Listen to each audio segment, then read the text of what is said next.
Senior صحافی اور تجزیہ کار جاوید چودھری کے مطابق ہندوستان کا کوئی شہزادہ مہاتما بدھ کے پاس گیا اور عرض کیا میں بڑا آدمی بننا چاہتا ہوں، میں کیسے بن سکتا ہوں؟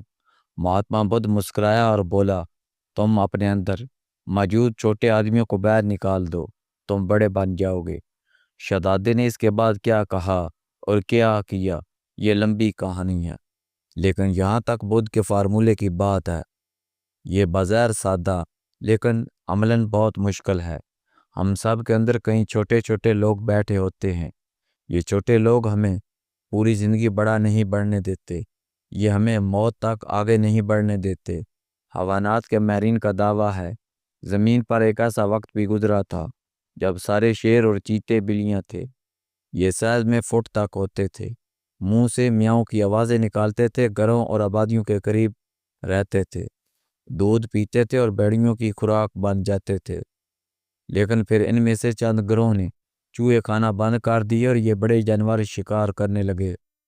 اس کے ساتھ ہی ان کا سائز اور عادت تبدیل ہونے لگی۔ یہ اس کے بعد میاؤں کی جگہ دوڑنے لگے، ان کے دانت اور پنجے بڑے اور مضبوط ہو گئے اور ان کی سپیڈ بڑھ گئی۔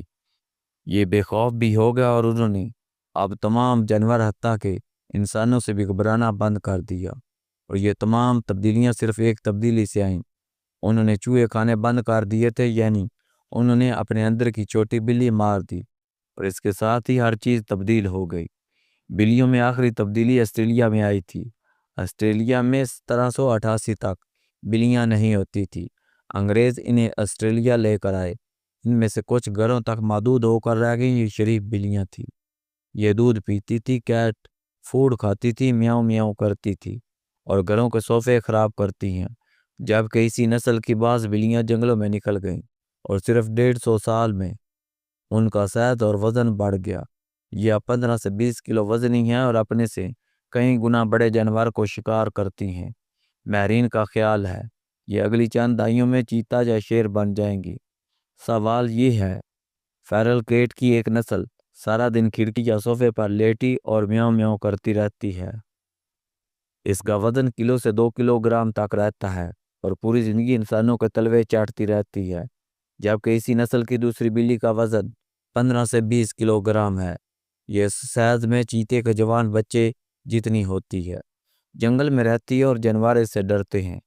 ان دونوں میں فرق کیوں ہے؟ دوسرا سوال، ان دونوں کے فرق کو زیادہ عرصہ بھی نہیں گزرا۔ یہ دونوں 1788 میں آسٹریلیا آئی تھی، لیکن 150 برس میں ایک بلی پالتو بن گئی اور دوسری شکاری۔ کیوں؟ حیوانات کے ماہرین کا خیال ہے جنگلی بلی نے چوہے کھانے کی بجائے بڑے جانور شکار کرنا شروع کر دیا تھا، اور بڑے جانور مارنے کے لیے زہر ہے، آپ کا سائز بھی بڑا ہونا چاہیے۔ یوں یہ بلیاں تیزی سے بڑی، وزنی اور مضبوط ہوتی چلیں گی، جبکہ دوسری طرف گھریلو بلی نے خود کو کیٹ فوڈ، چوہوں اور آرام دہ ماحول تک محدود کر لیا تھا۔ یوں یہ چھوٹی، بزدل اور ہلکی رہ گئی۔ لہذا آسٹریلین بلیاں یہ سبق دیتی ہیں، بلی اگر آج بھی اپنے اندر کی بلی مار دے، یہ اگر آج بھی چوہے کھانا بند کر دے، تو یہ چیتا یا شیر بن سکتی ہے۔ جبکہ ہم بلیوں سے 1000 درجے بہتر ہیں، ہم اشرف المخلوقات ہیں، ہم خدا تک سے ہم کلام ہو سکتے ہیں۔ لہذا ذرا سوچئے، ہم اگر اپنے اندر کے چھوٹے انسان کو مار دیں یا باہر نکال دیں تو ہم کیا کیا نہیں کر سکتے، ہم کیا سے کیا نہیں بن سکتے۔ دنیا کے تمام بڑے انسان ہم جیسے انسان ہوتے ہیں، ہم شکل، وجود، اعضاء، خوراک، خوف اور تحریک سب میں برابر ہوتے ہیں۔ ہم سب کو سردی میں دھوپ اور گرمی میں سایہ اچھا لگتا ہے، ہم سب کو کھانے کی خوشبو بے بس کر دیتی ہے، ہم سب خوبصورتی سے محبوب ہو جاتے ہیں، ہم سب زندگی میں آگے بڑھنا چاہتے ہیں اور ہم سب موت سے ڈرتے ہیں۔ لیکن اس کے باوجود ہم میں سے بعض آگے بڑھ جاتے ہیں اور بعض پیچھے رہ جاتے ہیں، ہم میں سے بعض کامیاب ہو جاتے ہیں اور بعض خود کو ناکام سمجھتے ہیں، اور بعض کا اخلاقی قد کاٹ بلند ہو جاتا ہے اور بعض ننگ انسانیت بن کر رہ جاتے ہیں۔ کیوں؟ آخر کیوں؟ اس کی واحد وجہ ہمارے اندر موجود چھوٹے، بے ایمان، دھوکے باز اور بے اصول انسان ہیں۔ یہ چھوٹے لوگ جب تک ہمارے اندر موجود رہتے ہیں، ہم اس وقت تک بڑے کامیاب نہیں بن سکتے۔ آپ نیلسن منڈیلا کی مثال لیجئے، یہ ہمارے دور کے لیجنڈ تھے۔ انگریزوں نے اس شخص کو 27 سال جیل میں رکھا۔ یہ صدر بنا اور کمال کر دیا۔ نیلسن منڈیلا نے یہ کمال کیسے کیا، آپ ایک مثال ملاحظہ کیجئے۔ یہ صدر کی حیثیت سے ایک بار کیپ ٹاؤن سے جوہانسبرگ جا رہا تھا۔ یہ راستے میں لنچ کے لیے ریسٹ ایریا میں رکا اور اپنے سٹاف کے ساتھ لنچ کرنے لگا۔ اچانک اس کی نظر کونے میں بیٹھے ایک انگریز پر پڑی۔ وہ بھی لنچ کر رہا تھا، لیکن وہ شاید اپنے گورے رنگ کی وجہ سے پریشان تھا۔ گورے اس زمانے میں خود کو غیر محفوظ محسوس کرتے تھے اور کالوں کو دیکھ کر گھبرا جاتے تھے۔ وہ بھی صدر کے سیکورٹی گارڈز کو دیکھ کر گھبرا رہا تھا۔ نیلسن منڈیلا اپنی جگہ سے اٹھا، اس کی میز پر گیا، اس سے ہاتھ ملایا اور اس کے ساتھ بیٹھ کر لنچ کرنے لگا۔ وہ دونوں اس کے بعد کھل کر گپ شپ کرنے لگے۔ نیلسن منڈیلا نے آخر میں اسے گلے لگایا، سلوٹ کیا اور رخصت ہو گیا۔ انگریز کی آنکھوں میں اس وقت آنسو تھے۔ منڈیلا کے سیکرٹری نے صدارتی کار میں اس کی وسعت قلبی کی تعریف کی اور کہا، وہ شخص شروع میں آپ سے گھبرا رہا تھا، لیکن آپ نے اس کی میز پر جا کر اس کا سارا خوف ختم کر دیا۔ نیلسن منڈیلا مسکرایا اور پھر بولا، یہ شخص میرے لیے نیا نہیں ہے، میں اسے پرانا جانتا ہوں۔ سیکرٹری نے حیرت سے پوچھا، کیسے؟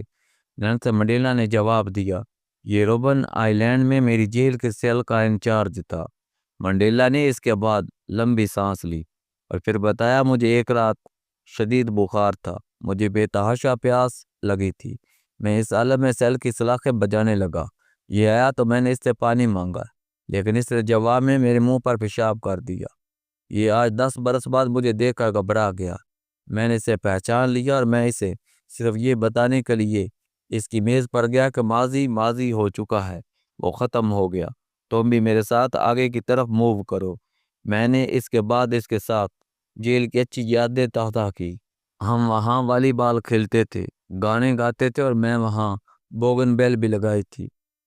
وہ آج بھی موجود ہے۔ ہم دونوں نے یہ سب یاد کیا اور مزے سے لنچ کیا۔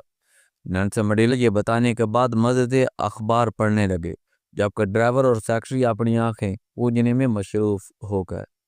یہ واقعہ ثابت کرتا ہے نیلسن منڈیلا نے 27 سال کی جیل کے بعد اپنے اندر کے انتقامی انسان کو باہر نکال دیا تھا، لہذا اسے منہ پر پیشاب کرنے والے جیلر کو دیکھ کر بھی غصہ نہیں آیا۔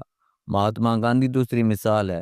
گاندھی جی کو 30 جنوری 1948 کو نتھو رام گوڈسے سے گولی مار کر قتل کر دیا۔ یہ موت کے وقت بھی برت روزے سے تھے اور انہوں نے یہ برت پاکستان کے اثاثے پاکستان کے حوالے کرو کے لیے رکھا تھا۔ پنڈت جواہر لال نہرو وزیر اعظم بننے کے بعد پاکستان کا حصہ دبا کر بیٹھ گئے۔ مہاتما گاندھی اس کے خلاف تھے۔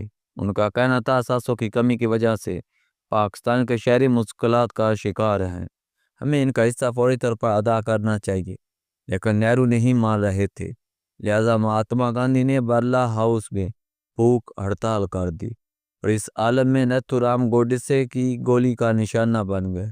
یہ مثال ثابت کرتی ہے مہاتما گاندھی نے بھی اپنے اندر سے ناانصافی کا گاندھی نکال دیا تھا، لہذا وہ اس پاکستان کے حقوق کے لیے مارا گیا جس کی تخلیق کے یہ خلاف تھا۔ قائد اعظم محمد علی جناح کے لاہور کے گھر پر برطانوی فوج قابض تھی۔ یہ گھر قائد اعظم نے 1943 میں ہندو بزنس مین موہن لال باسن سے خریدا تھا، لیکن انہیں اس کا قبضہ نہیں ملا تھا۔ یہ بعد ازاں کور کمانڈر ہاؤس بنا اور پی ٹی آئی کے کارکنوں نے اسے 9 مئی 2023 کو جلا دیا۔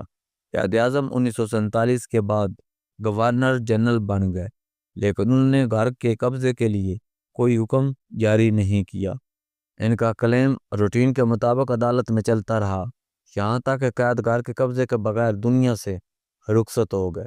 یہ ثابت کرتا ہے قائد اعظم نے اپنے اندر سے حرص، لالچ اور اتھارٹی کے ذاتی استعمال کا انسان باہر نکال دیا تھا۔ ہم اس کے بعد اگر دنیا کے کامیاب ترین لوگوں کو دیکھیں تو ہمیں محسوس ہوگا ان لوگوں نے بھی اپنی اپنی ذات سے سست، بے اصول، بے مروت، نالائق اور وقت ضائع کرنے والے انسان نکال دیے تھے، لہذا یہ دنیا میں ترقی کر گئے۔ آپ بھی اگر کسی دن آرام سے بیٹھ کر سوچیں گے تو آپ کو بھی اپنے اندر بے شمار ایسے چھوٹے انسان ملیں گے جو آپ کی ترقی اور بلند قامتی کے راستے میں رکاوٹ بن کر کھڑے ہیں۔ آپ یقین کریں، یہ چھوٹے انسان آپ کی ترقی کے راستے کی واحد رکاوٹ ہیں، یہ آپ کو آگے نہیں بڑھنے دے رہے۔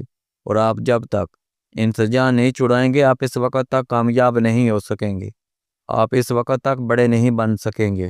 لہٰذا آپ اگر بڑا بڑھنا چاہتے ہیں یا کامیاب ہونا چاہتے ہیں تو پھر آپ کو چوہے کھانا بند کرنا ہوں گے، آپ کو اپنے اندر کے چھوٹے اور بے اصول لوگ باہر نکالنا ہوں گے۔